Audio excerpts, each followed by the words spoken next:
রাজধানীর হাতিরঝিলে মঙ্গলবার বিকেলে ঘটে গেছে এক ভয়াবহ সড়ক দুর্ঘটনা।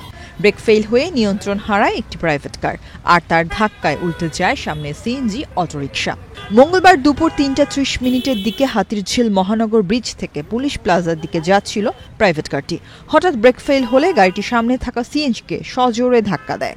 ধাক্কা খেয়ে সিএনজিটি আনুমানিক ৫ ফিট দূরে গিয়ে ২ থেকে ৩ বার উল্টে যায়। সঙ্গে সঙ্গে পথচারীরা এগিয়ে এসে সিএনজির চালককে উদ্ধার করেন। রক্তপাত না হলেও তার শরীরের বিভিন্ন জায়গায় আঘাত লাগে এবং ফুলে যায়। ওদের স্বপ্ন পূরণে পাশে থাকতে পেরে আমরা গর্বিত।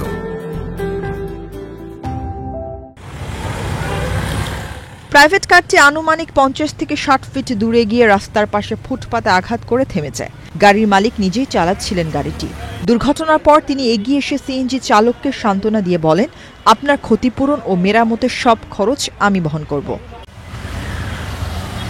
একজন প্রত্যক্ষদর্শী বাংলাদেশ প্রতিদিনকে জানান, হাতিরঝিলে কোনো গতি নিয়ন্ত্রণ নেই, সবাই নিজের মতো চলে।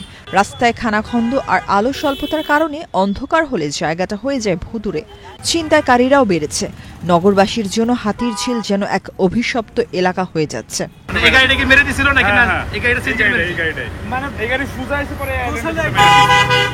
এই ড্রাইভারটা যাই হোক, ইনি আছে গাড়ির মালিক, ইনি সততা গুড, ইনি আবার দৌড়ে আছে ওইটাকে আগে হেল্প করছে, মানে ব্রেক ফেল হয়েছে।